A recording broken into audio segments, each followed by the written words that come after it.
circonstances.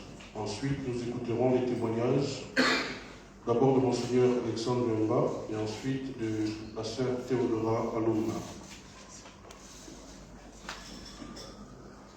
Nous allons simplement remercier effectivement M. Desgailles par rapport à son exposé de ce matin. Et que dire d'autre? Je crois que je venais de partager avec lui un peu en privé. De comprendre effectivement qu'aujourd'hui même, il y a plusieurs visions même sur l'école. Il y a même plusieurs qui disent que l'école ne sert à rien. L'école ne sert à rien, le plus important, c'est de savoir lire et écrire. Et après, par rapport à l'idée avancée par un de nos frères hier sur l'entrepreneuriat, qu'on peut dire qu'aujourd'hui c'est bien beau. On se dit que les gens se retrouvent au chômage. Mais on n'étudie pas pour se retrouver au chômage. Ça veut dire que l'école occidentale ne nous donne pas tout, ne nous donne pas des armes pour revenir après travailler sur le terrain. Dans un système comme le nôtre, où nous attendons tout de l'État, mais je vous dirais que le Cameroun, qui est à côté de mon diocèse, il a dit aux Camerounais que je ne vous envoie pas à l'école pour être fonctionnaire. Donc chaque Camerounais sait qu'il doit venir pour opérer sur le terrain. Or, nous mettre ce système absolument de l'école pour tout, le diplôme absolument, mais vous constaterez que le petit Libanais qui n'a pas eu son bac, arrivé au Gabon, jeune des ministres, parce que c'est là où ils vont faire des bons. Hein? Il a étudié, c'est pour avoir de l'argent, et avec cet argent, je peux scolariser ma famille, je me sens libre, je n'attends rien de personne. Nous sommes dans un système où nous attendons tout de l'État. Je crois que si vous attendez tout de l'État, je le disais la dernière fois à Madame le Premier ministre, lorsqu'elle était de passage chez moi, que nous avons tous échoué. Nous avons tous échoué, l'État a échoué, l'Église a échoué, et la famille elle-même a échoué. Hein? Nous le constatons. Il nous manque des écoles.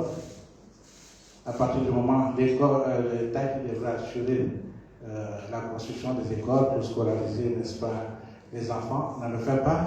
Il nous propose des systèmes médiocres. Jadis, nous étions 20 dans une salle de classe. Aujourd'hui, on se retrouve une centaine. Et comme ce n'est pas assez, on va vous proposer la mi-temps pour avoir 55 ans. Et comme ça ne va plus, on va vous proposer le système de turnover. On fait du bricolage, il n'y a pas de vision. Pourtant, à la tête de ces personnalités, il y a des ministres, il y a des docteurs qui sont là-dedans, mais ils n'ont pas de vision pour proposer, en un mot, pour vraiment s'imposer dans la société. Donc je crois que c'est à revoir. Et nous aussi, nous avons échoué en tant que l'État, je dirais. Nous aussi, comme Église, nous avons échoué. Il faudrait effectivement que nous assions. Monsieur l'archevêque nous le faisait remarquer, d'accepter les critiques qui sont faites pour se les réapproprier et voir comment envisager, je dirais, un nouveau départ pour le bicentenaire, naturellement. C'est-à-dire qu'il faut que ce soit un temps assez court. La famille aujourd'hui, complètement, ne gère plus rien. Nous avons vu avec les grossesses précoces. Voilà. Et parfois, à cause, je dirais, de la société actuelle, les parents se sont désengagés, ne pouvant pas assurer parfois la scolarité de leurs enfants, les envoient par la limite à la prostitution. Hein? J'ai encore souvenance sur le livre de mes collègues qui arrivaient en terminale, pendant que ses petites sœurs avaient déjà un ou deux gosses. La famille mettait la pression, après ça d'aller à l'université, avec que tes petites sœurs ont déjà un ou deux gosses. Mais que cela ne tienne, je crois que le facteur de la natalité lié aux intellectuels, tant mieux pour eux. S'ils veulent réduire, parce qu'ils veulent uniquement avoir 2 ou 3 enfants demain, tant mieux. Mais je crois que ce facteur qui est très riche chez moi, nous continuerons effectivement à l'entretenir. La quantité n'est pas aussi mal. La qualité, c'est bien, Mais je peux dire aussi, la quantité est très bonne. Je n'ai pas partagé avec mon confrère Isébus. Hier, nous étions à Saint-Bar, mais les chrétiens originaires de Vienne auraient souhaité, n'est-ce pas, que je puisse célébrer une messe ici avec eux, puis en me disant qu'ils se sont vraiment bien mobilisés. J'ai dit, on est venu pour un travail, et je crois que l'évêque a raison. Si vous avez effectivement qu'il n'y ait pas d'écartement. Mais peut-être qu'avec la quantité, j'aurais dit même tout à l'heure, je l'ai rempli, je dirais toute une église, hein? Parce qu'ils sont nombreux. Mais s'il y a quelqu'un qui n'a pas suffisamment d'enfants, mais face à certains événements, il y a carence. Et je crois que même dans la quantité, on finira par trouver la qualité. Donc, une société ne se bâtit pas uniquement avec des élus. Le monde a besoin de tout le monde. La quantité et la qualité. Maintenant, cela, vous voyez que une société n'a que l'excellence, ce n'est plus une société. Il faut un peu de tout pour faire le monde. Acceptons la quantité, valorisons aussi la qualité, mais sachez que même dans la quantité, vous aurez la qualité. Voilà, donc continuons et nous accueillons toujours les propositions qui seront faites. Nous aurons naturellement l'occasion d'en réfléchir en équipe tout à l'heure en privé. Donc nous disons merci à M. Bécali qui nous a entretenus. Et je voudrais dire qu'à nous de faire cet effort aussi, de sortir de ce système français, qui nous amène simplement au diplôme, mais pourquoi faire? Après ça, c'est d'avoir des diplômes, surtout vous ne pouvez pas vous en servir. C'est-à-dire que le système anglophone, par exemple, l'élève va à l'université, mais il fait déjà ses affaires. Donc si l'État ne lui propose rien, il est capable de se prendre en charge. Et nous, dès lors que l'État ne nous propose rien, nous nous retrouvons au chômage. Comment pouvons-nous nous retrouver au chômage avec des bagages comme celui-là? Simplement parce que le système ne nous a pas permis de nous battre sur le terrain. Donc c'est certainement une autre piste, n'est-ce pas, qu'il faut explorer. Ce n'est pas simplement l'excellence. Nous avions perdu, jadis, même au niveau de l'Église. Nous avions un système d'école assez complet. Il y avait effectivement celui que nous utilisons aujourd'hui. Il y avait également le côté professionnel que nous avions beaucoup négligé. Dans ma jeunesse, au niveau de nos villages, il y avait des ateliers de menuiserie, de mécanique et tout le reste qui servaient pour l'autre côté. Et à l'époque, au niveau de Libreville, nous avions effectivement le CPA. Aujourd'hui, tout ce temps, l'Église l'a complètement abandonné. Pourtant, là aussi, il y a des enfants qui peuvent s'épanouir. Il n'y a pas de sous-métier. De penser que c'est avec le doctorat qu'on peut.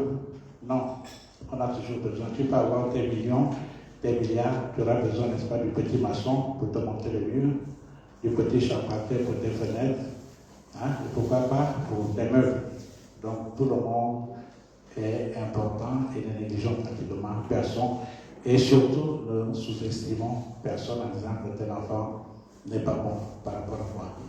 Il n'est peut-être pas bon pour le système universitaire, il peut être brillant sur le plan professionnel. Hein. Mais saviez-vous que, comment il s'appelle, le grand couturier italien, Smalto, voilà. Smalto, hein? Oui, voilà. Il a dit non, je ne fais pas des études, je vais aller travailler sur. Il s'est perfectionné. Aujourd'hui, tous les grands de ce monde couraient derrière lui. Si tu n'as pas un costume de Smalto, hein, même les rois du Maroc, tout le monde courait par là-bas. Parce que si tu es petit, il te confectionne un costume, on a l'impression que tu es grand. Vous êtes beau, il te confectionne un petit, ça te donne l'impression que tu es mince. Et tout le monde allait vers lui. Donc chacun n'était pas fait certainement pour les études universitaires, mais il a trouvé sa piste. Et c'est ce que nous devons rechercher pour éviter effectivement le chômage. Donner la possibilité à chaque enfant de découvrir là où réellement il peut s'épanouir. Le plus important, qu'il sache au moins lire et écrire et être capable de signer. Je vous remercie. Merci, Excellence. Cette transition nous permet d'amorcer la phase des témoignages. Nous laissons la parole à Monseigneur Alexandre Luemba. Merci, Père. Je vais aborder le thème de la fidélité dans le couple, quant aux difficultés dans la famille chrétienne. Pour aborder ce thème de la fidélité, nous allons partir de la définition que donne le dictionnaire Larousse. La fidélité, c'est la qualité de quelqu'un qui est fidèle, dévoué, attaché à quelque chose ou à quelqu'un. Pour le couple, la fidélité est un gage de loyauté que se font deux conjoints, l'homme et la femme, mari ou non, en promettant de ne pas avoir de relations sexuelles ou amoureuses avec une tierce personne. Donc la fidélité conjugale est toujours d'actualité. Notre communication qui porte essentiellement sur la fidélité conjugale, car pendant le temps de la préparation au mariage chrétien, les futurs époux sont instruits sur la fidélité dans le couple. Et lors de leurs échanges de consentement, les époux se promettent fidélité toute leur vie. L'exemplarité des couples fidèles est un bon témoignage pour le mariage chrétien. Si nous prenons la fidélité dans le couple comme un défi à relever, c'est parce que certains couples chrétiens ne la vivent pas. Ce qui nous amène à parler de l'infidélité dans le couple. En effet, se marier à l'église suppose un long temps de réflexion qui prend parfois plusieurs années. Mais comment se fait-il qu'après la célébration de leur mariage chrétien, certains couples éprouvent des difficultés à vivre leur fidélité matrimoniale? Pour répondre à cette question, notre développement s'articulera autour de 4 points. Nous aborderons d'abord les signaux de la nervosité ou les difficultés à vivre la fidélité dans le couple. Il sera ensuite question des causes de l'infidélité conjugale. Nous nous intéresserons aux conséquences de l'infidélité conjugale dans le troisième point. Et nous évoquerons enfin des approches de solutions qui pourront aider les couples à retrouver le sens de la fidélité conjugale. Les signaux de la nervosité et les difficultés à vivre la fidélité dans le couple. Se marier à l'église suppose que les époux ont compris la dimension sacramentelle de leur union sponsale, c'est-à-dire qu'ils sont le reflet de l'alliance entre le Christ et l'Église. Une alliance fidèle, quelles que soient les situations difficiles de la vie. La fidélité du Christ s'exprime par la fidélité à ses promesses et la fidélité de l'Église envers son Seigneur face aux réalités de la vie. L'un et l'autre ne peuvent se rejeter. Cela implique une fidélité totale de l'un envers l'autre. Mais dans la vie, certains couples sont traversés par une crise de fidélité. Et c'est souvent l'époux qui en est responsable. Cette crise se caractérise par une vie sexuelle instable, entretenue avec d'autres femmes, de la force sexuelle tout azimut. Il y a la multiplication des concubines passagères ou stables, des femmes célibataires ou mariées. Certaines concubines sont catholiques, d'autres non, avec appartenance ou non-appartenance ecclésiale des relations extra-conjugales avec des catholiques donnent matière à réflexion, d'autant plus que ces dernières sont sans ignorer la valeur sacrée du mariage sacramentel. Il y a aussi des rapports sexuels avec des collégiennes ou des lycéennes. Et malgré les interpellations de l'entourage et du clergé, le partenaire concerné endurcit son cœur. Or, un couple marié à l'église ne passe pas inaperçu dans sa communauté de foi. Il est censé avoir une certaine aura qui lui confère un certain prestige. Le refus de respecter la fidélité conjugale ne peut donc laisser indifférent des fidèles. L'endurcissement du cœur amène un glissement vers la polygamie avec ses conséquences. Elle se caractérise par des foyers visibles, soit deux foyers, l'épouse légitime acceptant l'autre sous le même toit et un foyer ailleurs, la concubine ayant son appartement loin du champ de vie de l'épouse légitime. Il y a même changement de paroisse conjoint indélicat. Avant de s'engager dans le mariage chrétien, les époux ont normalement un temps de réflexion, parfois même très long, 5-10 ans, voire plus même, au point de se poser des questions sur l'infidélité de certains d'entre eux. Ont-ils vraiment compris le sens et le caractère sacré de cet engagement? S'aiment-ils réellement? À leur temps de réflexion s'ajoutent des enseignements spécifiques au mariage chrétien afin qu'ils aient des bases solides en ce qui concerne le mariage chrétien et ses implications. Alors, comment expliquer le non-respect des engagements matrimoniaux, notamment la fidélité conjugale par l'un des conjoints? Les causes de l'affaiblissement de la fidélité conjugale. Les causes sont multiples et elles sont sociales. On peut en citer quelques-unes. Il y a la précocité des rapports sexuels, ajoutée à l'influence des médias et des réseaux sociaux qui véhiculent des films érotiques ou pornographiques, conduisant à la normativité des rapports sexuels chez les jeunes. On ne peut oublier l'entourage scolaire des enfants, les mauvaises fréquentations, le manque d'éducation sexuelle des enfants dans leur famille. Et puis dans certains cas, le rejet de l'éducation parentale à propos de la sexualité. Cette précocité des rapports sexuels ouvre la voie à la fornication en dépit de la catéchèse reçue en paroisse. La précocité des rapports, si elle n'est pas maîtrisée à la longue, fait place à une adolescence où tout est largement permis.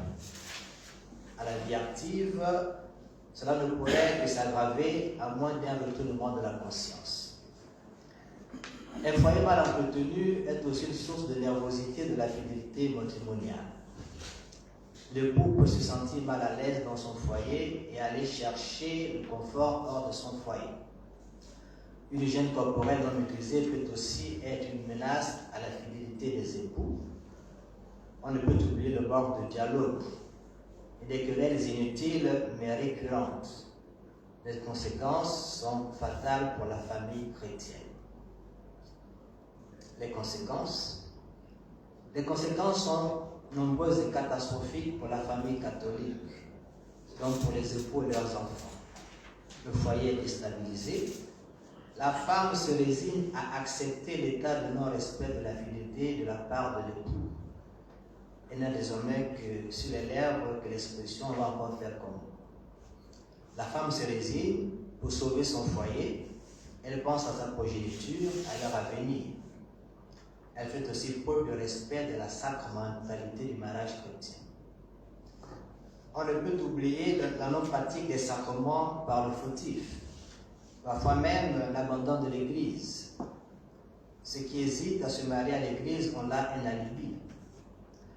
L'impact est d'autant plus négatif pour la communauté chrétienne, car les mariés sont non seulement connus dans la paroisse, mais sont supposés être le miroir de celle-ci. Plus grave encore, il y a même parfois des enfants adultérés. Et dans ce cas, Certaines épouses vont jusqu'à la négociation d'un nouveau contrat matrimonial pour le retour à la fidélité conjugale de l'époux. Acceptation de l'enfant dans le foyer conjugal, à condition que l'époux abandonne son errance sexuelle. Ainsi, le couple trouve-t-il sa stabilité. Il n'est pas un vain mot, un slogan. C'est une réalité concrète à vivre. Des solutions sont possibles pour la stabilité et la beauté du foyer chrétien. Des solutions. Quelques pistes de solutions sont envisageables pour préserver l'image et l'identité du couple catholique. La fréquentation des cercles matrimoniaux, des paroisses est encouragée, les foyers chrétiens, les équipes notables, ailleurs les familles chrétiennes et autres. Dans les paroisses où n'existent pas de mouvements groupes matrimoniaux, il est important de les installer et orienter les couples mariés ou non à y adhérer. Et pour ne pas laisser l'oisiveté prendre forme dans le couple, un engagement ecclésial est nécessaire en se mettant au service de l'Église, la catéchèse, la liturgie, un mouvement groupe de spiritualité. Les époux s'occupent et s'épanouissent. La pratique régulière des sacrements de la réconciliation et de l'Eucharistie est recommandée aux époux. Ce sont là des chemins de guérison intérieure. Le Seigneur ne cessant d'émonder les cœurs des époux.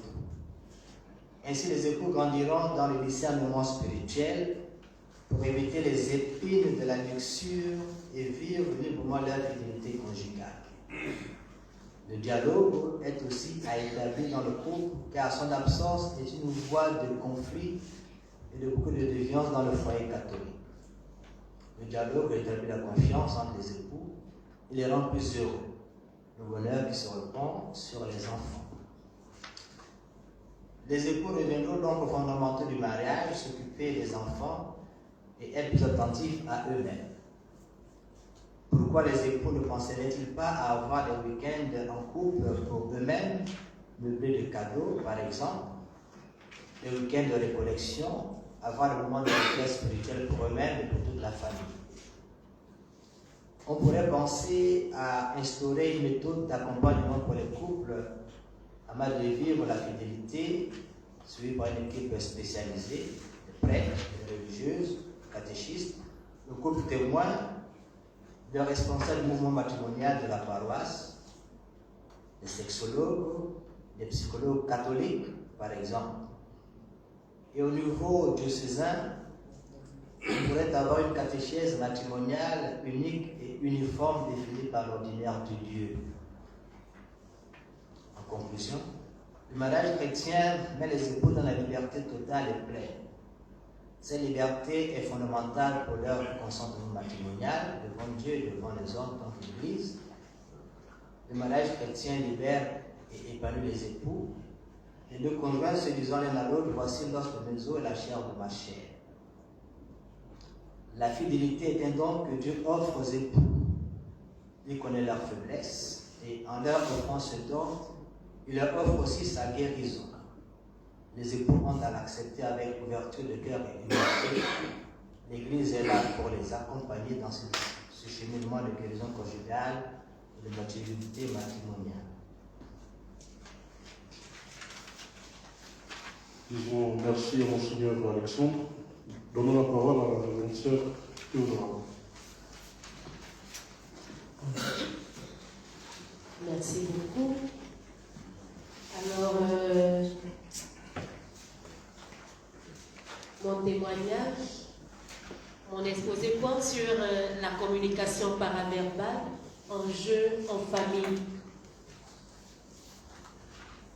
Je loue l'initiative de nos pères évêques et je remercie tous ceux qui nous ont édifiés ces jours-ci. Alors, plusieurs penseurs définissent la communication comme un processus social permanent qui intègre multiples modes de comportement, entre autres la parole, le geste, le regard, la mimique et j'en passe. Dans sa lettre Gratissima Sane, lors de l'année de la famille, en 1900, 1994, le pape Jean-Paul II écrit, je cite, « La célébration de l'année de la famille m'offre l'heureuse occasion de frapper à la porte de votre maison, moi qui voudrais vous saluer avec une grande affection et m'entretenir avec vous. C'est par ces mots que je voudrais entrer dans les familles routes de l'Église pour témoigner sur notre manière de communiquer qui, selon le pape François, devrait nous aider ou devrait nous donner le pouvoir de créer des ponts, de favoriser la rencontre, de nous rendre compte que d'autres nous ont précédés, qui nous ont mis dans la condition d'exister et de pouvoir à notre tour engendrer la vie. Comment nous communiquons entre nous? Comment nous communiquons dans notre famille, dans notre Église, famille de Dieu? Comment nous communiquons dans nos familles, Églises domestiques? Comment nous communiquons l'amour, l'union par nos paroles? Car la famille, espace de communion, est confrontée à la culture du provisoire, dont nous parle Maurice Lessiciaï. Une culture investie par la rapidité avec laquelle les personnes passent d'une relation affective à une autre. Comme si on était dans les réseaux où on se connecte et on se déconnecte. Nos familles, cellules vitales de la société, se butent à une société liquide où la vitesse de l'information dépasse notre capacité de réflexion et de jugement et ne permet pas une expression de soi mesurée, réfléchie et correcte. C'est sur l'expression de notre voix que porte la communication paraverbale, dont j'ai la grâce aujourd'hui de vous en parler. Car c'est d'elle que découlent les défis de la famille présentés dans le chapitre 2 d'Amaurice Lessiciaï. Qu'est-ce que la communication paraverbale? Commençons par là. Le paraverbal englobe tout ce qui accompagne directement le langage verbal et qui a rapport avec la voix, c'est-à-dire l'expression vocale. Pour le dire de manière simple, la communication paraverbale sous-entend notre voix, la manière dont nous exprimons nos pensées à travers notre voix, la manière à laquelle nous transmettons un message. Et parfois, cette manière occupe 38% de notre langage contre 7% pour la communication verbale. Le paraverbal prend compte de l'expression vocale, je l'ai dit tout à l'heure, des modalités de la voix, de nos émotions au discours. Le paraverbal tient compte de l'intonation de la voix, du ton, du rythme, des périodes de latence entre débuter une phrase et la fin de la phrase, et le début d'une réponse. Et je passe aux exemples concrets dans nos familles. Dans l'accompagnement des enfants et des jeunes, et quelques moments avec les familles, nous nous sommes retrouvés avec des jeunes qui préfèrent passer la nuit dans les voitures garées dans les rues que d'être dans leur maison pour ne pas entendre le cri de leurs parents. Nos voix sont parfois porteuses d'énergie destructrice et d'éloignement des uns et des autres dans la famille. On vit dans la peur d'être humilié, violenté verbalement. Lorsqu'on entend continuellement des paroles avec des tons, les tons de voix dénigrants et écrasants, les membres de la famille cherchent d'autres refuges. embrassent l'alcool, cherchent à gagner leur vie avec d'autres moyens. Ici à Port-Gentil, nous vivons le phénomène des placements. Des placements où les jeunes se livrent leur corps parce qu'à la maison, ils ne peuvent plus être autonomes et le climat n'est pas positif. Alors, pour gagner la vie et être autonome, livrent leur corps pour gagner de l'argent, plus que d'étudier. Certains ne rentrent pas à la maison, ne rentrent à la maison que pour dormir et passent leur journée après le travail ou son travail dans ce qu'on appelle Tchoubou. Je ne sais pas si je le prononce bien. C'est les maisons qui sont transformées en bars. Nous observons l'absence des conjoints et des enfants à la maison à cause parfois de nos paraverbales, des tons de nos voix. Je vous lis ici un extrait d'un enfant de 10 ans qui, un lundi 2 mars 2020, m'avait écrit ceci. Ma sœur, mon père et ma mère, ça ne va pas. Je ne veux pas voir ma famille s'éloigner. Baptise-moi pour que je sois fort pour prier pour eux.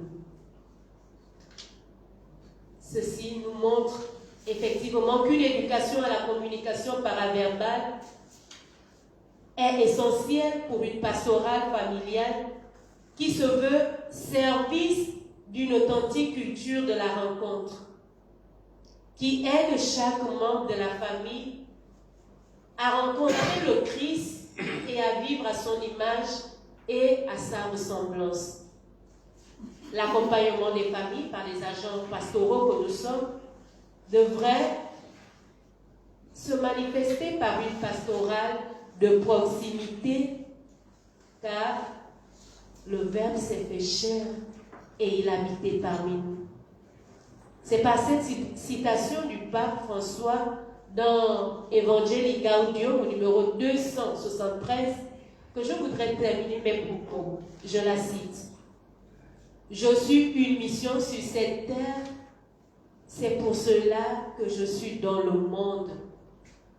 Puisse chaque membre de la famille se rappeler que sa présence, mieux dire, sa parole est don, est vocation, est mission. Et surtout, s'approprier des mots de Saint Paul dans son épître aux Corinthiens, le chapitre 4, versets 13 à 14, je cite, « J'ai cru, c'est pourquoi j'ai parlé.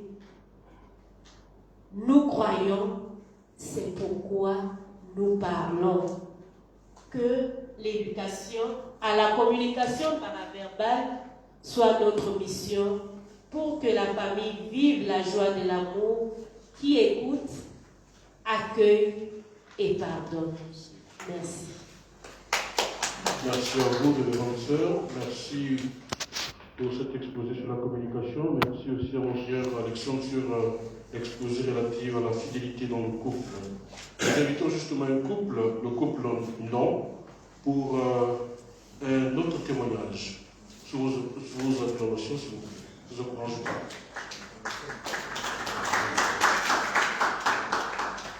Le couple non, est-ce qu'ils sont là?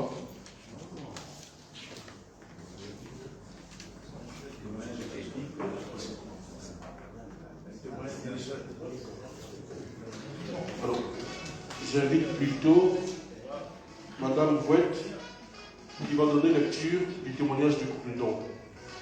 Ils ont participé au Forum international sur Amoris Laetitia et avec elle j'invite aussi Anne Fidèle pour son témoignage.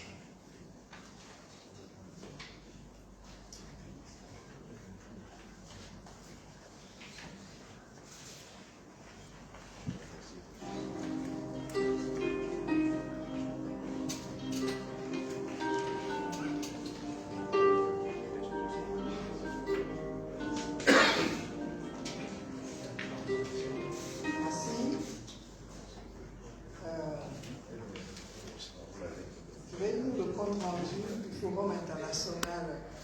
Maurice Laetitia.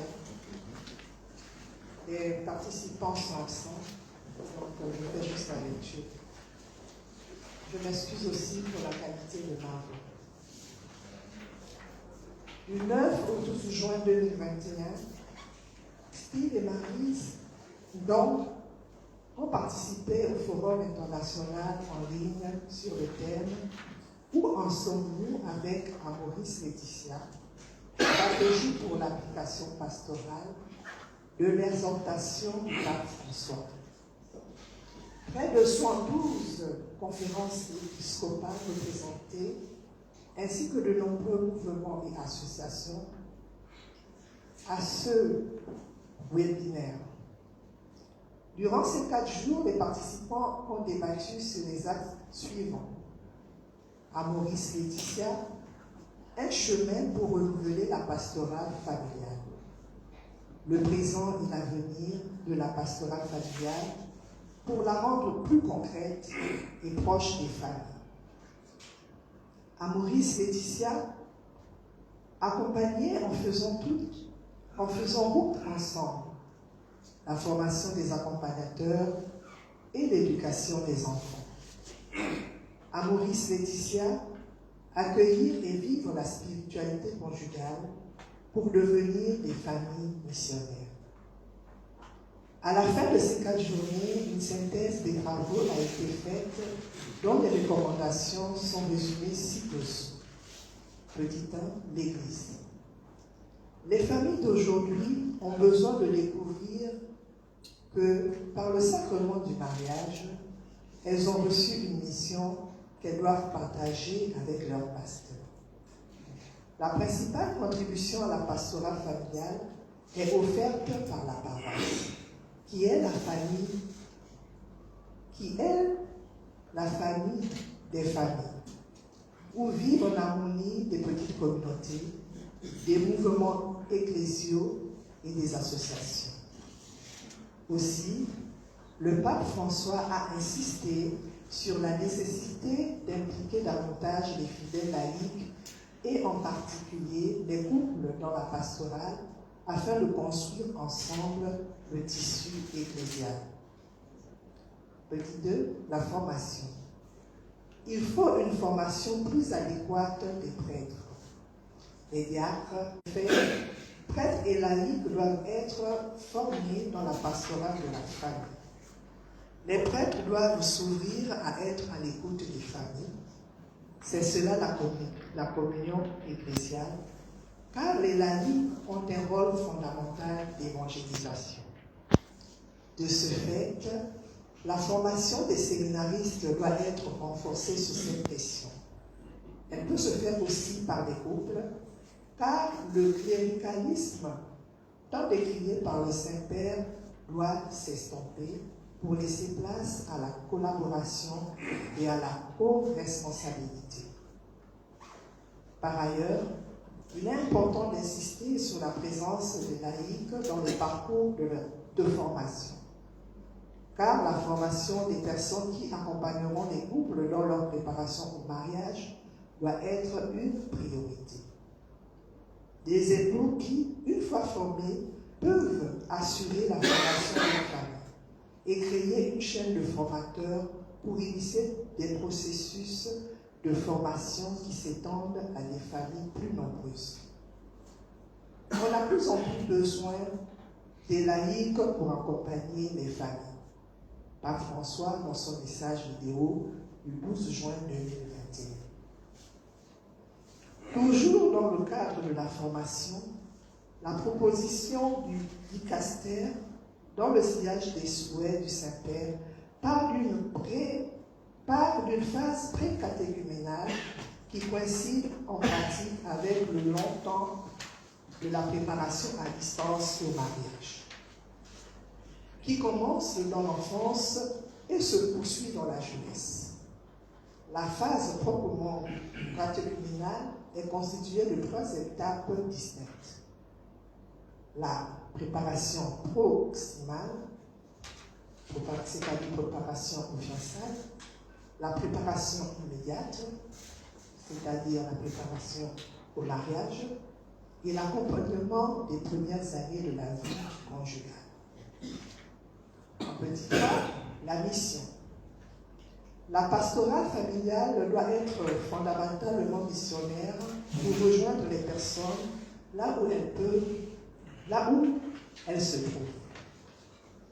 La mission est la conséquence naturelle de spiritualité conjugale bien comprise.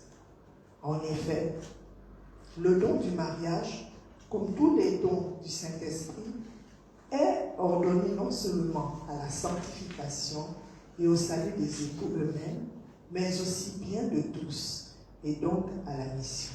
Avec la petite famille domestique se construit l'Église, mais aussi la grande famille humaine des enfants de Dieu. En ce sens, le couple est un don précieux en termes d'évangélisation. Par ailleurs, une attention particulière doit être accordée aux familles en crise conjugale ou avec d'autres difficultés. La pastorale de ceux qui sont séparés, divorcés, abandonnés, avec une attention particulière aux enfants, aux handicapés, aux personnes âgées. Il faut rejoindre les familles qui sont loin de l'Église. Enfin, de même que la trame et la chaîne du masculin et du féminin, dans leur complémentarité, se combinent pour former la tapisserie de la famille, de même les sacrements de l'ordre et du mariage sont indispensables à la construction de l'Église, famille des familles.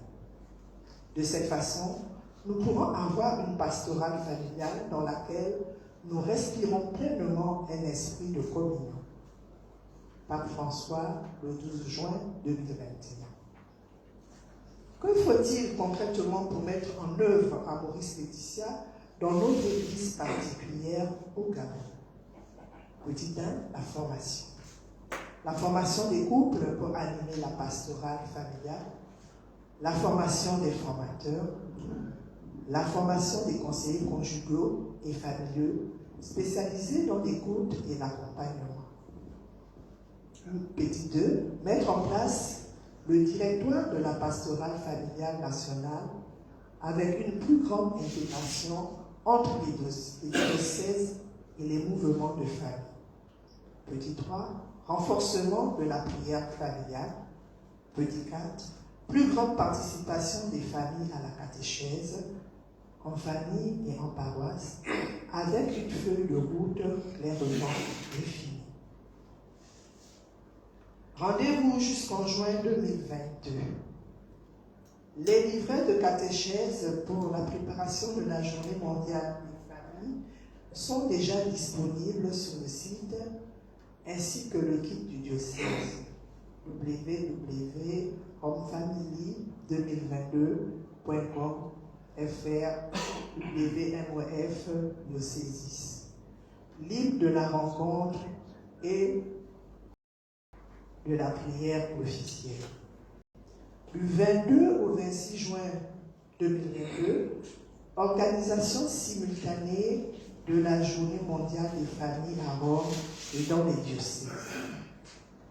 Juillet 2022, célébration de la Journée mondiale des grands-parents.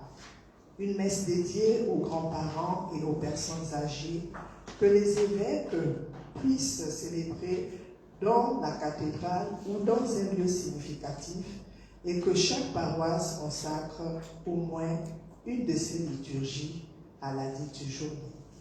Merci. Merci à Mme Bouette pour ce compte rendu.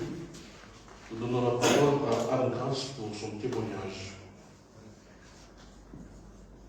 Excellences, Messeigneurs, chers conférenciers, distingués invités, je me nomme Boamé Gangué Anne Fidèle. Je suis une jeune engagée du diocèse de Port-Gentil, appartenant à la fois à la communauté de l'Emmanuel et au groupe des lecteurs. Je suis en même temps la présidente de la CPJ Sainte-Barbe. Excellences, avant de rentrer dans le vif de notre sujet, permettez-moi à la fois de vous adresser tous mes meilleurs vœux en ce début d'année 2022 et de vous remercier parce que, Excellences, vous me permettez une fois de plus à vos jeunes d'avoir une tribune et de tenir compte de leurs préoccupations. Pour revenir sur l'objet de notre témoignage, nous voulons commencer en disant que l'honneur nous est échoit en cette 29e assemblée plénière de la Conférence des évêques du Gabon d'aborder au nom de votre jeunesse et devant cette illustre assemblée une réalité que rencontrent certains jeunes dans nos familles. Excellence. Le thème de cette assemblée plénière est les enjeux pastoraux de la famille au Gabon à la lumière de l'exhortation apostolique. À Maurice Laetitia. Nous nous en réjouissons d'ores et déjà que la famille gabonaise soit au centre de vos différentes réflexions en ces années synodales et au nombre des modèles de famille au Gabon. Nous comptons plusieurs familles dites recomposées. Excellence, chers conférenciers, distingués invités, dans un environnement qui favorise son épanouissement intégral. Or, sans vouloir généraliser ni dramatiser la situation, beaucoup parmi vos jeunes vivent avec la peur de rentrer à la maison parce que très souvent, il ne fait pas beau vivre. L'absence d'un parent dans plusieurs familles recomposées ou monoparentales rend bien souvent les relations interpersonnelles très tendues et infernales. Aussi, les rapports avec la belle-mère, par exemple, ou le beau-père, ne sont pas souvent au beau fixe pour des raisons diverses. Le manque d'amour et la solitude sont autant d'éléments qui font que beaucoup de jeunes souffrent en silence. Et dans ce contexte, au risque de me répéter une nouvelle fois, aucune vie et surtout aucune jeunesse ne peut éclore sainement. Excellence, pour ma part, j'ai vécu dans un cadre familial difficile. Mes parents se sont séparés et au-dedans de moi a surgi comme une longue rébellion et une haine contre ma mère qui m'interdisait systématiquement de rencontrer mon véritable père. Parce que mon nouveau beau-père lui avait intimé cet ordre. C'est seulement plusieurs années plus tard que je suis parvenue à pardonner.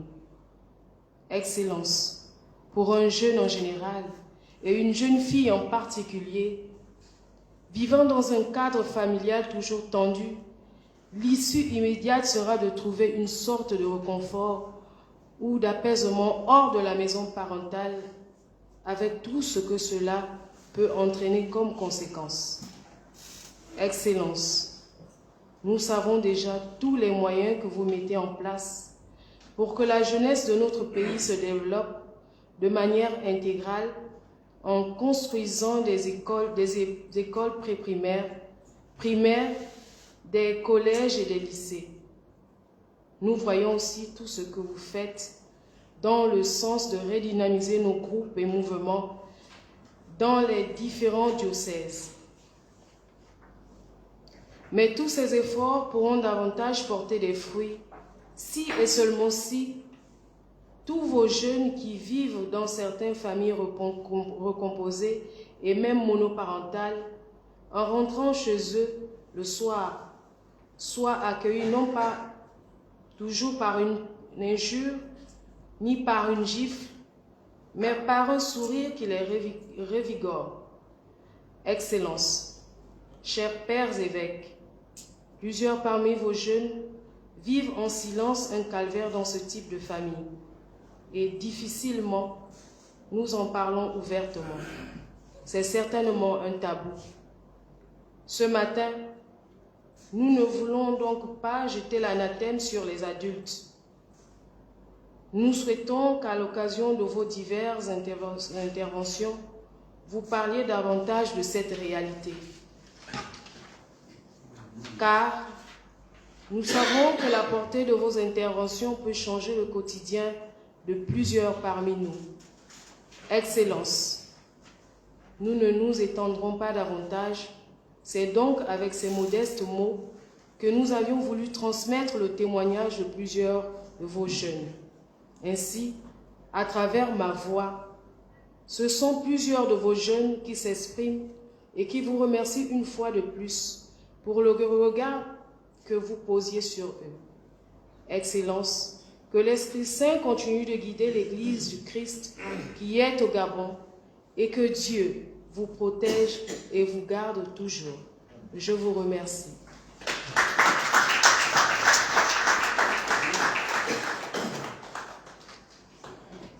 Merci pour ce témoignage émouvant.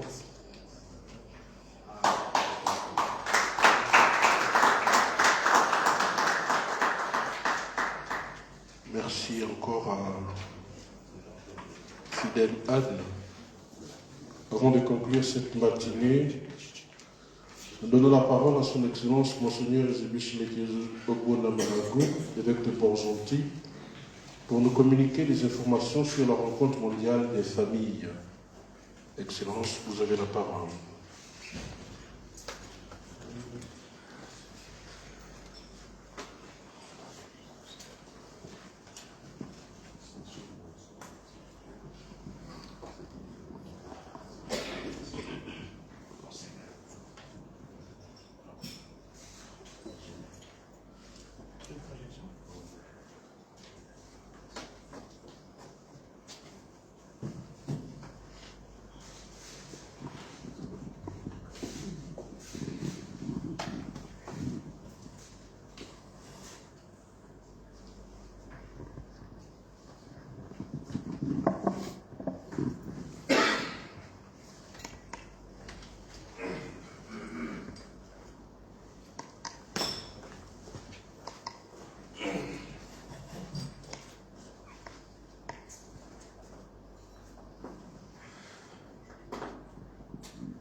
La paix du Christ.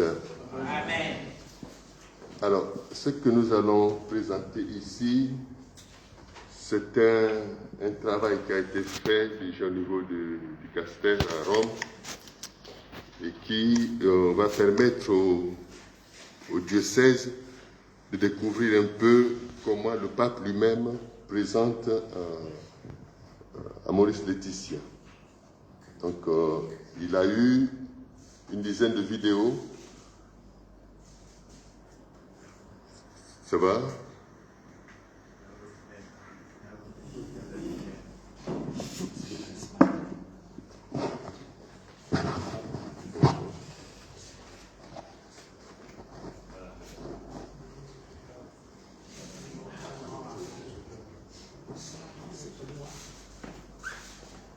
C'est le solstice.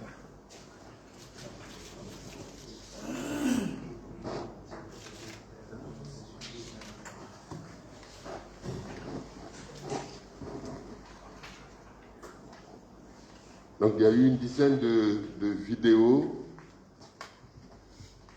qui ont permis au Saint-Père, donc où le Saint-Père a travaillé avec certaines familles sur des thèmes précis.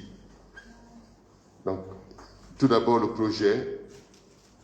Le 19 mars 2021, l'Église célèbre les 5 ans de la publication de l'exhortation apostolique à Maurice Laetitia sur la beauté et la joie de l'amour familial. Le même jour, le pape François inaugure l'année famille à Maurice Laetitia. Donc ça, c'est une expression que le Saint-Père a consacrée, famille à Maurice Laetitia, qui se termine le 26 juin 2022 à l'occasion de la 10e rencontre mondiale des familles à Rome avec le Saint-Père. Le projet. L'objectif est d'offrir à l'Église des possibilités de réflexion et d'approfondissement afin de vivre concrètement la richesse de l'exhortation apostolique à Maurice Laetitia.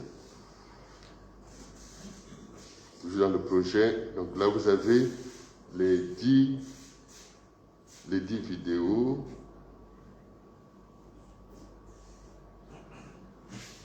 Cheminer ensemble, le premier. Le deuxième, la famille à la lumière de la parole de Dieu. 3, la vocation de la famille.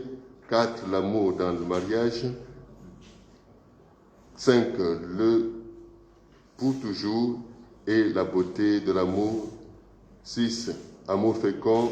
7, appelé à une mission ecclésiale. 8, élever les enfants. Un appel, un défi, une joie. Accompagner la fragilité au 9e point. La 10e vidéo, c'est sur la spiritualité conjugale et familiale. Cheminons ensemble. C'est un extrait de l'exhortation. Cheminons, famille, continuons à marcher. Ce qui nous est permis, nous est promis, et toujours plus. Ne désespérons pas à cause de nos limites, mais ne renonçons pas non plus à chercher la plénitude de l'amour et de communion, d'amour et de communion qui nous a été promis. Ici, il s'agit d'une conversion missionnaire pour construire une alliance entre familles. Donc, ce sont des extraits qui nous sont proposés pour vivre chaque étape. Dans l'Église et les pastorales de famille, il est nécessaire de commencer une conversion missionnaire pour cheminer ensemble aux côtés des familles et de les aider à affronter avec confiance et sérénité les défis qu'elles affrontent trop souvent seules. Alors, donc ici, le Saint-Père voudrait que les prêtres, évêques, prêtres et familles puissent, comme on l'a dit déjà, puissent prendre en charge les familles en difficulté. Et pour cela, il y a eu déjà des propositions qui ont été faites. Il faut une certaine conversion missionnaire. Donc, dans le travail à faire, il va falloir qu'on s'adapte. Et cette conversion missionnaire doit être initiée par les responsables d'église que nous sommes. Et quand j'ai des responsables d'église, il n'y a pas que nous, évêques, il y a aussi vous qui êtes là, experts et autres. Donc, ce qui signifie que nous avons, donc, avant de partir, voilà qu'on nous mettions sur pied cette conversion missionnaire. À quoi ça nous engage? Bien. Ensuite, reconnaître les dons du mariage et de la famille. L'exhortation apostolique à Maurice Laetitia est une proposition pour les jeunes et les familles chrétiennes pour qu'elles puissent apprécier les dons du mariage et de la famille et cultiver entre eux un amour fort, bien enraciné dans le Christ et plein de valeurs, telles que la générosité, l'engagement, la fidélité et la patience. Ces valeurs, il faut qu'on les retrouve. Si nous voulons aller loin, il faut vraiment que nous puissions nous organiser pour que ces valeurs retrouvent leur place dans nos familles et partant dans notre pays. La famille est signe de miséricorde. Donc, il n'y a pas longtemps, nous avons eu l'année de la miséricorde. Avec Maurice Laetitia, je souhaite encourager chacun de vous à être un signe de miséricorde et de proximité là où la vie familiale ne se réalise pas parfaitement ou ne se déroule pas dans la paix et la joie. Donc là aussi, il faut que nous essayons de faire ce lien entre miséricorde, paix et joie. Et chacun doit apporter quelque chose. Prendre soin de chaque famille. Nous commençons, dit le Saint-Père, aujourd'hui un parcours que nous ferons ensemble pendant 10 mois pour raconter la beauté d'être une famille. Chacun est appelé à prendre soin avec amour de la vie des familles, car elles ne sont pas un problème, elles sont toujours un don, et lorsque l'on regarde vers l'avant, une opportunité. Là, il faut souligner le fait qu'il dit que chacun est appelé à prendre soin avec amour de la vie des familles. Et cette mission est confiée à tous et à chacun. Il faudrait qu'on le sache, que tout le monde le sache, et que nous sortions de notre égoïsme et de nos réserves. La deuxième vidéo, la famille à la lumière de la parole de Dieu, qui rejoint un tout petit peu la première intervention que nous avons entendue ici.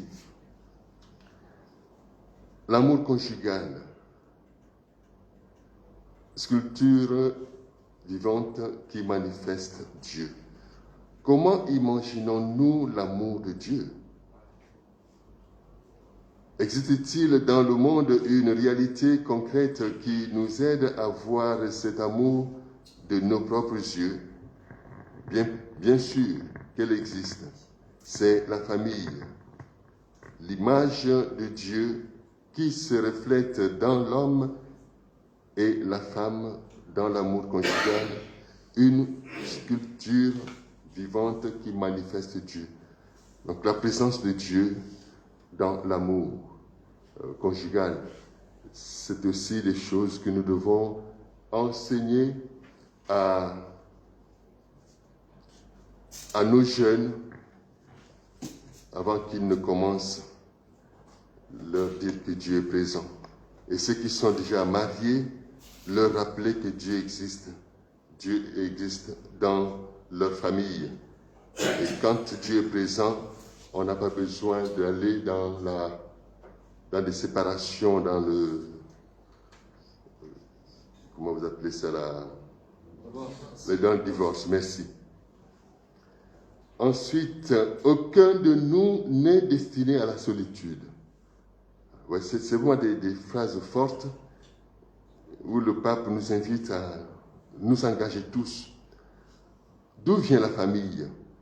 Elle naît de la rencontre d'un je et d'un tu, d'un homme et d'une femme qui se découvrent et guérissent leur solitude.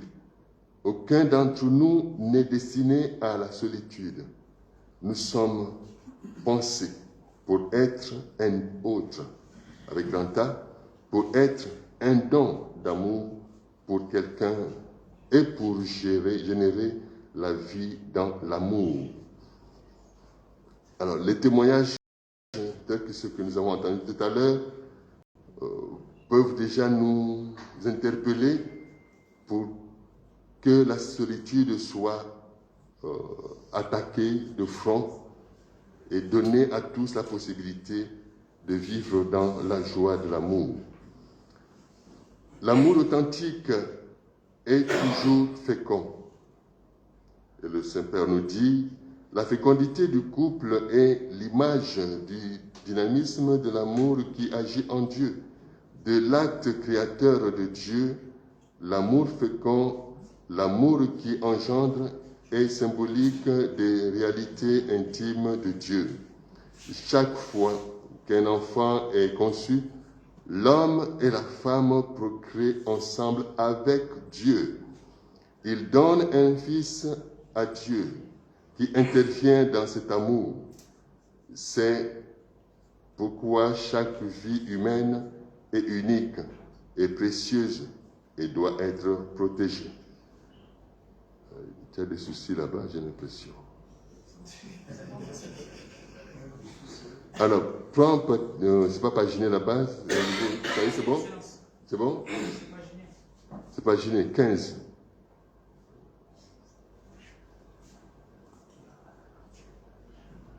Alors là, tu es encore loin. Bon, c'est bon. Maintenant, on passe. Voilà. la fécondité. Oui, maintenant nous passons. Oui, c'est bon là. Ici. Oui. C'est quelle page? Ici, c'est la page 16. 16. Oui. C'est bon, on y va. Le mystère de Dieu se reflète dans la famille. Il y a des familles où on ne ressent pas justement ce mystère de Dieu. Et c'est ça qui crée la solitude, c'est ça qui pousse à la séparation. Le pape nous dit, donc, dans la famille se reflète donc le mystère de Dieu, qui est amour familial, communion d'amour entre un père et un fils.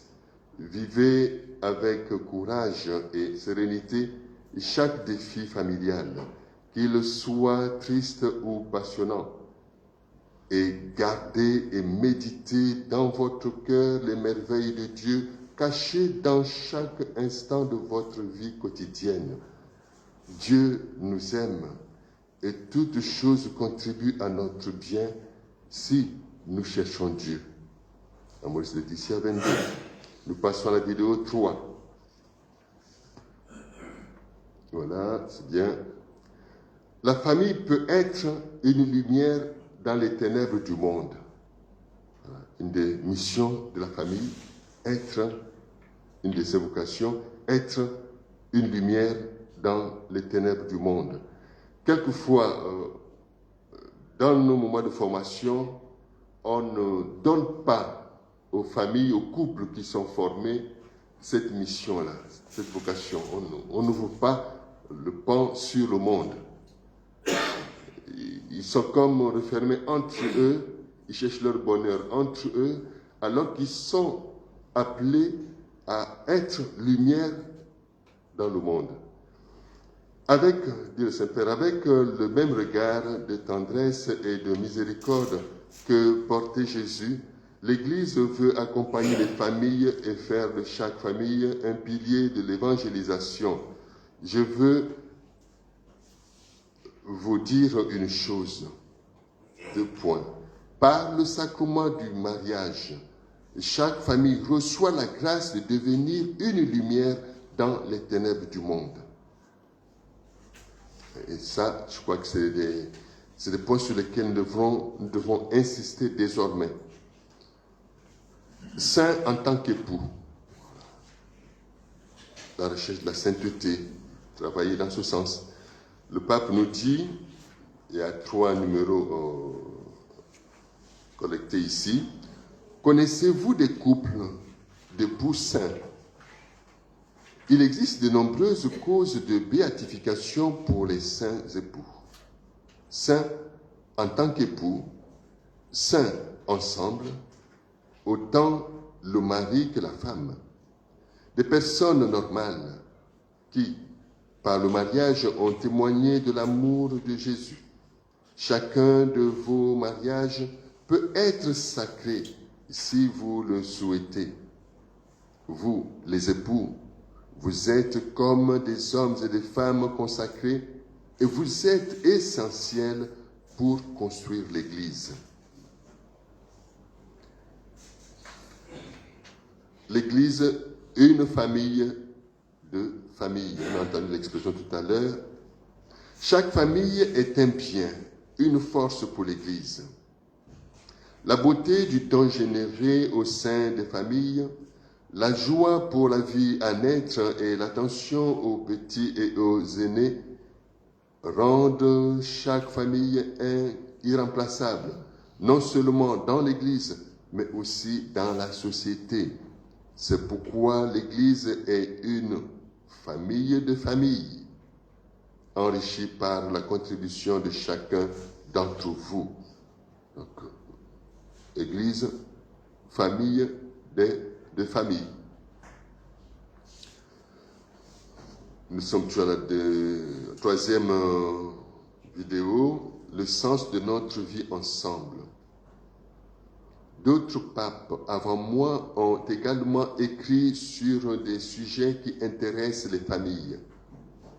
J'en ai parlé dans Amoris Laetitia. Lisez-la. et vous trouverez des réponses à de nombreuses questions sur le sens de votre ensemble, de votre vie, vivre ensemble, oui. Votre vie ensemble dans la société. Alors, hier, on parlait du fait que l'on devait lire le document. Et c'est important de le lire ou d'amener les fidèles à découvrir le document. Au niveau, par exemple, la radio, ceux qui ont la radio, faire une lecture continue de ce document, d'une part, et d'autre part, au niveau des paroisses, tout dépend, au niveau des paroisses, demander aux curés ou aux prêtres qui sont là, aux administrateurs, de répartir ce document, l'étaler sur je ne sais pas combien de temps. Si ce n'est pas possible, on fait le choix, l'équipe de formation fait le choix des numéros à lire par tous les 15 jours, par exemple. Chaque famille lit ce numéro-là. Et comme ça, on évolue tous ensemble. Ça peut se faire sur le plan diocésain, comme ça peut se faire sur le plan paroissial.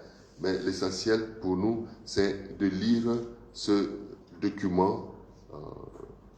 Il y en a qui n'auront peut-être pas le temps de le faire, mais au moins que les fidèles soient invités à lire ce document. Nous passons à la vidéo 4. Page, je crois. Tu as quelle page? Tu es allé plus loin? Oui, c'est bon. Oui, ok, merci. L'amour dans le mariage. Ça peut sembler bizarre. L'amour dans le mariage. Vous, les époux, dit le Saint-Père, vous avez le don de la grâce du sacrement qui peut vous rendre parfait dans l'amour. Et alors, parlons de cet amour. L'amour est patient. Il est bienveillant. L'amour n'est pas envieux des autres. Il ne se vante pas. Il ne se gonfle pas d'orgueil. L'amour ne manque pas de respect. Il ne cherche pas son propre intérêt. Il ne se met pas en colère. L'amour ne tient pas compte du mal reçu. Il ne se réjouit pas de l'injustice, mais de la vérité. Si ceci est connu, vécu dans une maison, je crois que les problèmes sont réglés au moins à 90%. L'amour n'est pas qu'un sentiment. L'amour excuse tout, croit tout, espère tout, endure tout, tout. C'est l'amour en dépit de tout. Aimer, c'est se réjouir pour l'autre, pour ses succès. Il est très important d'apprendre aux enfants à célébrer la joie des autres. Un anniversaire, une réussite, parce qu'il est beau que la famille soit le lieu où l'on célèbre la joie. Et quand on parle d'enfants, très souvent il y a des moqueries, il y a des moments où on met l'autre carrément contre le mur, simplement parce qu'il a mal fait ou il n'a pas fait ce qu'il fallait faire. Or, le Saint-Père, à la lumière de l'hymne à la charité, nous invite à célébrer la joie dans nos familles, aussi petite soit-elle, il faut la célébrer. Et là, c'est la force de l'amour. C'est la force de l'amour qui surmonte toute menace, qui nous fait résister et nous rend fermes et fiables.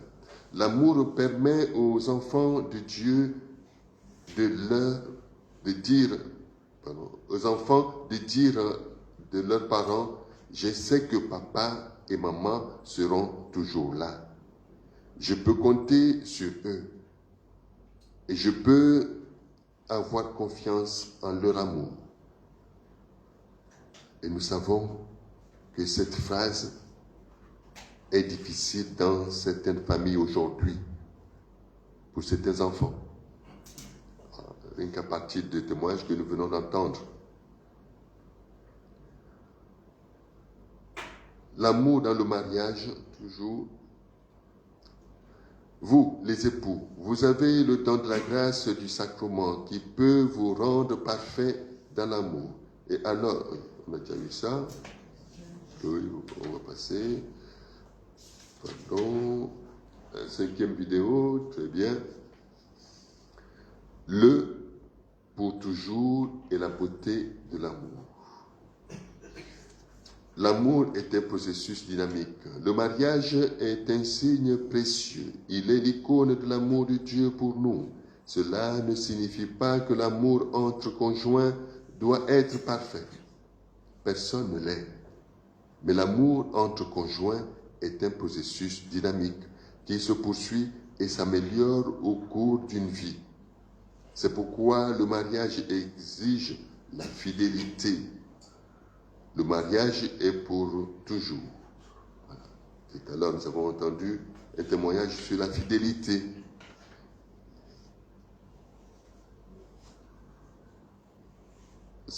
Je ne sais pas, par rapport aux préparations que nous faisons des couples, on le dit, mais sur le concret, il y a des fiancés qui s'engagent tout en ayant comment on appelle ça, des réseaux d'infidélité. Ils avancent juste pour les sacrements, pour la communion pour certains.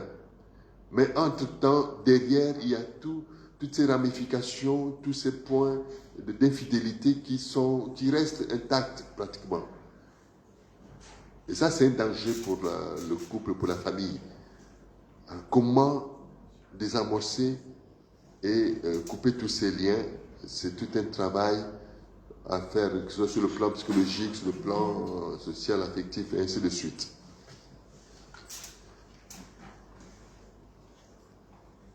Ici, nous entrons dans le mariage pour l'amour.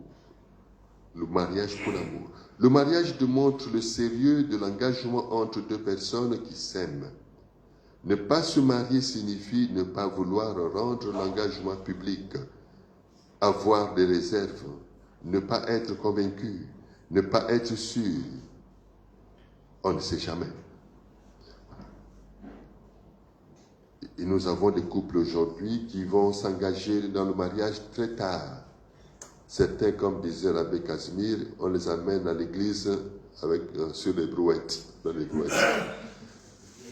Voilà. Il y a des grâces que le couple reçoivent quand ils se marient avant la procréation. Et les enfants qui naissent reçoivent ces grâces-là. Mais quand ils sont nés avant, je ne sais pas s'ils les reçoivent encore. C'est juste une question. L'amour affronte le défi. Nous ne devons pas avoir peur d'échouer. Ne va pas avoir peur de doubler. Voilà. La peur est le plus grand obstacle à l'acceptation du Christ et de son dessein de vie pour nous. Méfiez-vous de la peur. Avec cette pandémie, qu'est-ce que nous n'avons pas reçu comme dose de peur? Et où est-ce que ça nous mène? On ne sait pas.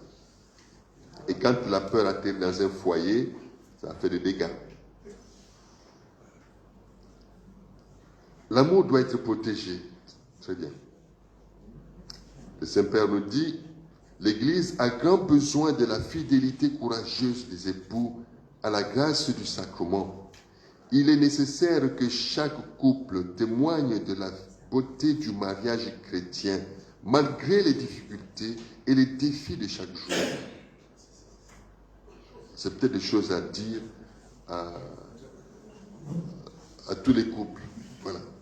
Il est nécessaire que chaque couple témoigne de la beauté du mariage chrétien, malgré les difficultés et les défis de chaque jour. Ce n'est pas par moment, c'est de chaque jour.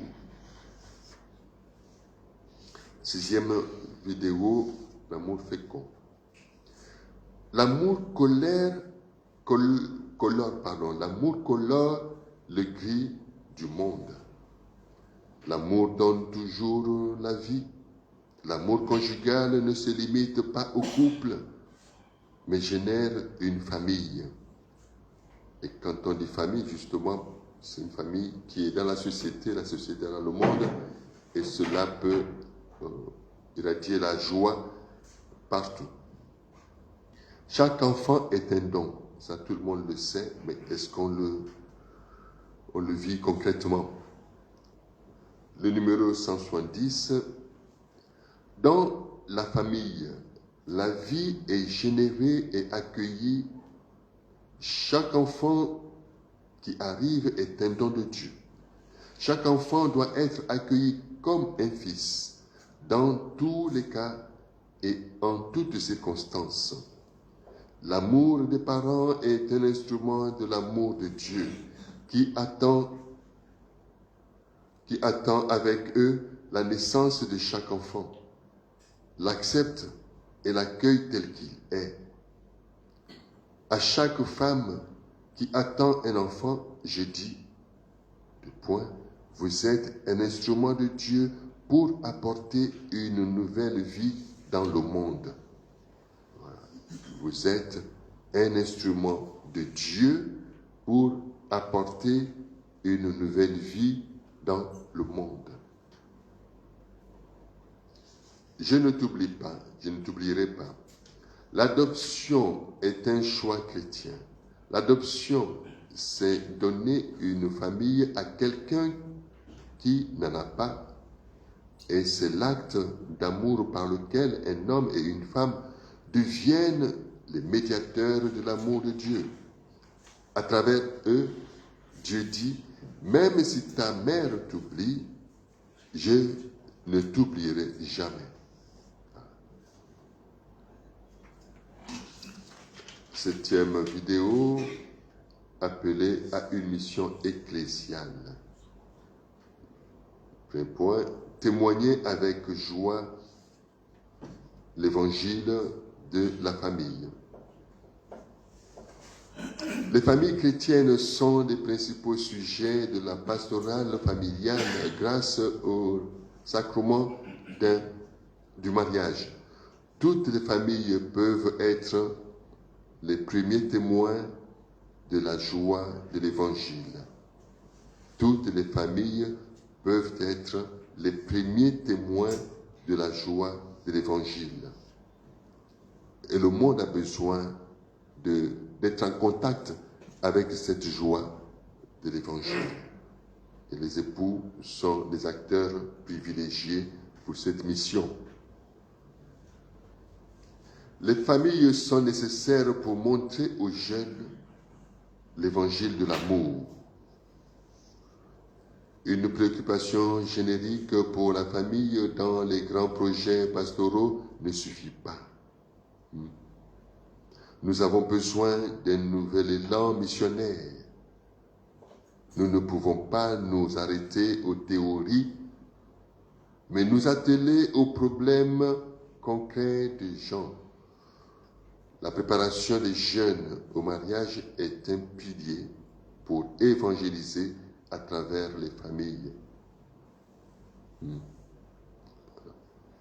Donc les jeunes, il ne faut pas qu'on les oublie. Préparer les jeunes à la vie conjugale. C'est pourquoi, dit le Saint-Père, nous avons besoin de parcours catéchuménaux qui préparent non seulement à la célébration du mariage, mais aussi à la vie conjugale. Nous devons recevoir la préparation au mariage pour aider les jeunes dès l'enfance à découvrir que le mariage est une véritable vocation. Voilà. On l'a déjà dit ici, et il va falloir que nous prenions un peu plus de temps avec les jeunes pour leur donner cette mission à travers ce message du Saint-Père. Atteindre toutes les familles. Voilà. Atteindre toutes les familles. Là, je vois Jésus qui dit de toutes les nations, faites des disciples. Des parcours qui doivent se poursuivre au moins pendant les 10 premières années de la vie conjugale, afin que les familles se sentent accompagnées par les prêtres, mais aussi les difficultés, et ne pas se décourager. On sera une étape pour renouveler son cœur avec un nouveau oui qui fait mûrir l'amour. C'est très bien, hein? Un nouveau oui qui fait mûrir l'amour. Si le oui disparaît, ce n'est plus bon. 8e vidéo, élever les enfants, un appel, un défi, une joie. Élever et affronter les défis d'aujourd'hui. La famille est une vocation naturelle à élever des enfants. Je crois que là-bas, il a manqué le mot enfant. Élever les enfants et affronter les défis d'aujourd'hui. La famille est une vocation naturelle à élever des enfants. Ne renoncez pas à avoir des enfants de peur de ne pas pouvoir les élever et les préparer à affronter les défis et les responsabilités de la vie. Pour être parent, il faut de l'amour et le désir de faire ressortir de l'autre le meilleur de soi. Donc l'attention à l'autre, dire oui au Christ. La paternité et la maternité sont des rôles irremplaçables. La maternité, c'est comment apporter l'amour, comment apporter amour et protection à la fragilité humaine. La paternité ouvre à l'enfant des horizons inexplorés et pose les jalons de la vie morale qui lui permettront de réaliser courageusement son propre projet de vie.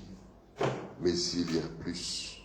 Chaque mère rappelle à son enfant qu'à la racine de son existence, il y a un Père avec un P majuscule. Il y a un désir de Dieu. Cette prise de conscience engendre la foi. Le vrai défi est en effet de mettre les nouvelles générations en condition de dire oui au Christ afin de permettre à Dieu de se manifester dans leur vie et de les prendre par la main. Les gestes concrets. Éduquer à l'affectivité. Éduquer à l'affectivité.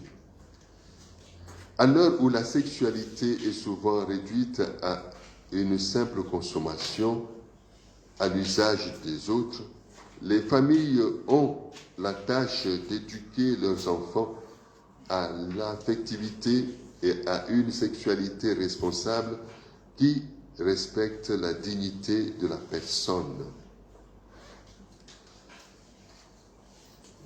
Enseigner l'attente et le respect du corps.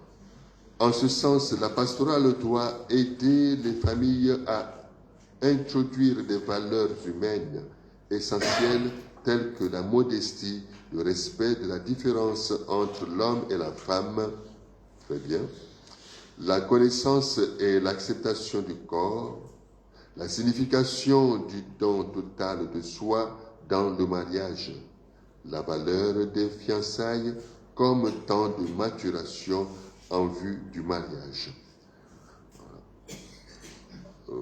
De nos jours, on parle de moins en moins des fiançailles.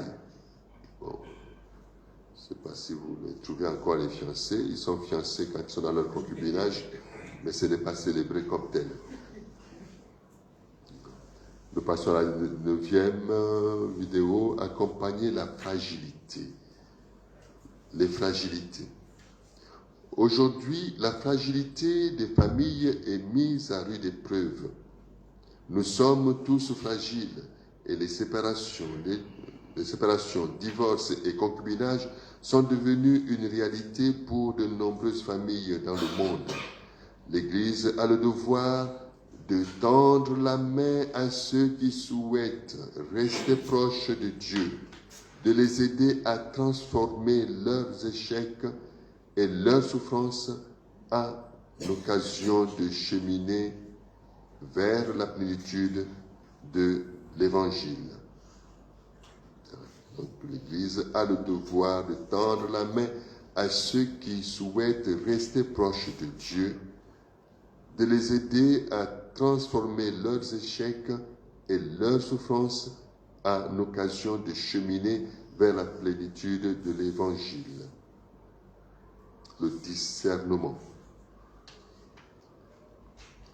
Une pastorale familiale attentive sait accueillir, accompagner, discerner et intégrer dans la communauté ecclésiale, non pas avec des recettes simples et banales, mais avec un regard qui sait vraiment discerner et distinguer les situations.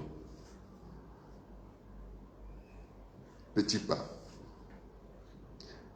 Le Saint-Père nous dit, l'Église ne doit en aucun cas renoncer à proposer l'idéal complet du mariage. Aujourd'hui, plutôt qu'une pastorale des échecs, il faut entreprendre une pastorale pour consolider les mariages et prévenir les ruptures. Il existe de nombreux petits pas possibles que les gens peuvent faire. Et les petits pas sont toujours appréciés de Dieu. Très bien. Le baume de la miséricorde. Dans chaque situation, l'important est d'utiliser le baume de la miséricorde pour apaiser les blessures et faire en sorte que les gens se sentent accueillis dans le respect de la vérité. Il faut apprendre aux gens à pardonner, à comprendre, à espérer. 10e vidéo, la spiritualité conjugale et familiale. Jésus habite au sein de la famille.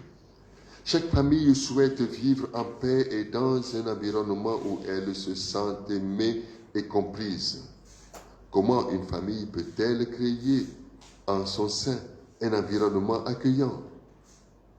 Dans la famille, il n'y a pas seulement le mari et la femme, les enfants, car Jésus habite dans le mariage.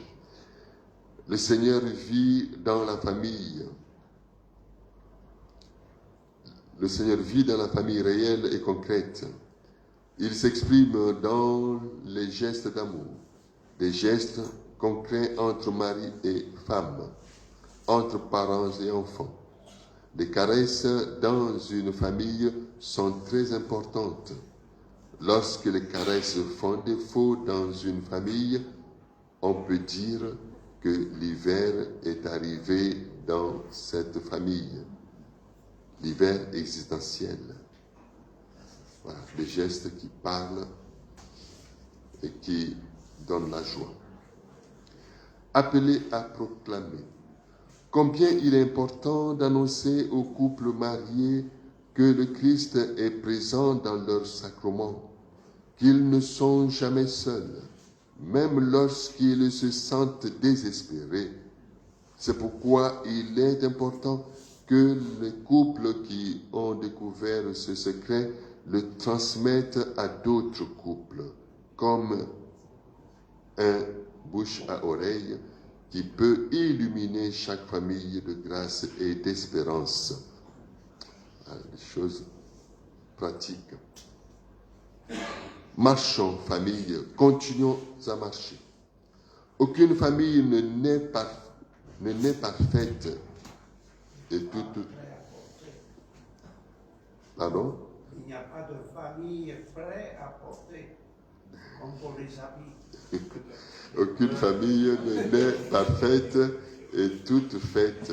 Il n'y a pas de famille prête à porter.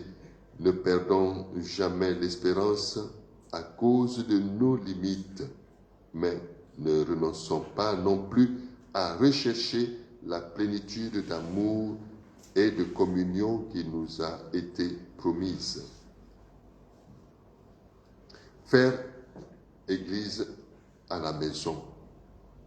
Chers époux, aidez-vous mutuellement à faire l'expérience de la beauté de l'Église domestique, à faire Église chez vous. Créons dans les paroisses des occasions de rencontres, de prières pour les familles, de croissance, de discussions, d'adoration pour les grands comme pour les petits. Nous devons être une famille de familles où chacun se sent accueilli et aimé. C'est cela l'Église. Mais que se passe-t-il quand papa et maman se disputent et qu'il y a un peu d'orage? C'est humain. Les assiettes peuvent voler, mais seulement à condition que la paix soit faite avant la fin de la journée. Un geste, un sourire, mais la paix d'abord.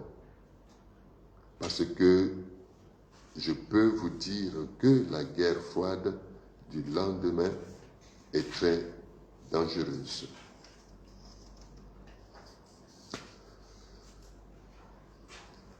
L'expérience de la pandémie a mis en évidence le rôle central de la famille en tant qu'Église domestique et l'importance des liens communautaires entre les familles qui font de l'Église une famille de familles. Voilà. Alors, à partir de ce que le pape dit ici, nous pouvons travailler en profondeur au niveau donc de la commission et partant au niveau des diocèses. Là, il faut trouver la bonne stratégie. J'ai envie de dire, tout est là. Le Saint-Père nous a pratiquement tout donné. Et à partir de ça, nous pouvons travailler. Alors, puisque on va se séparer,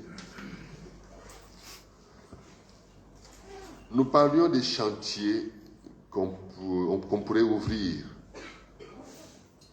Alors, je vous propose, disons, 6-7 chantiers.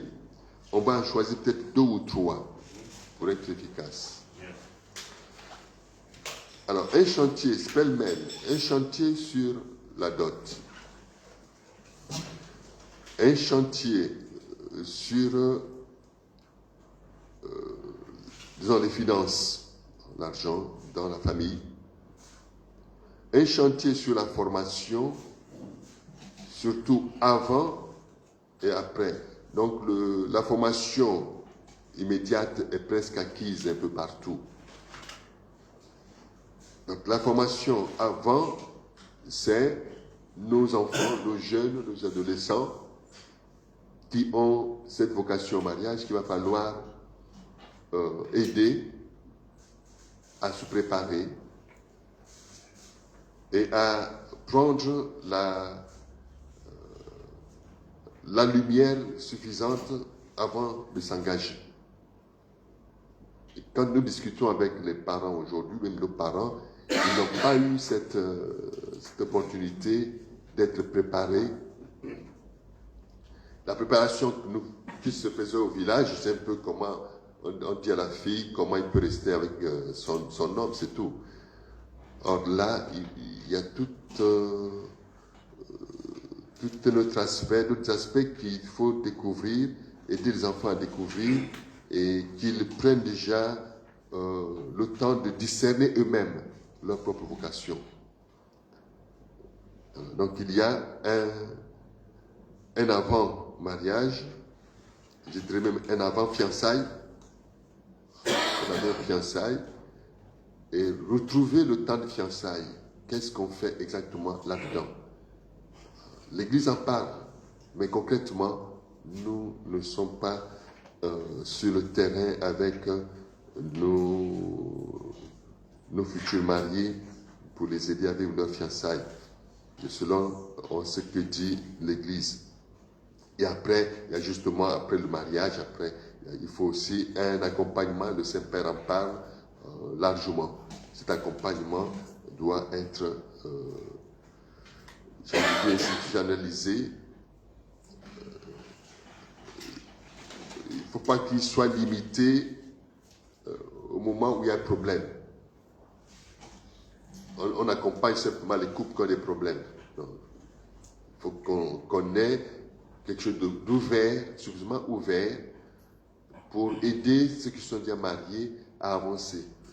Et quand nous regardons les temps d'accompagnement ou de préparation au mariage que nous faisons, quand ils s'expriment, quand les couples s'expriment, vous vous rendez compte que, quand je leur dis, il y en a qui sourient, c'est que leurs problèmes sont les mêmes. Ils ont tous les mêmes problèmes, mais vécus à différents moments, à différents endroits. Mais les problèmes des familles, de couples, sont pratiquement les mêmes, à quelques colorations prêtes. Bon, alors, il y a l'autre chantier sur la responsabilité parentale ou les responsabilités parentales.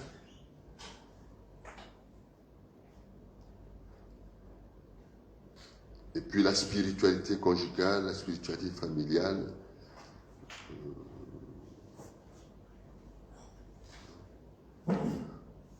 Donc l'éducation, tout ce qui est éducation.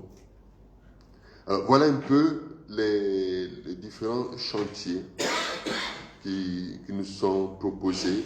Peut-être qu'il y en a d'autres, hein. Moi, s'il y en a d'autres, on va les lister. Et ici, on définit, on détermine les chantiers que nous pourrons prendre en urgence.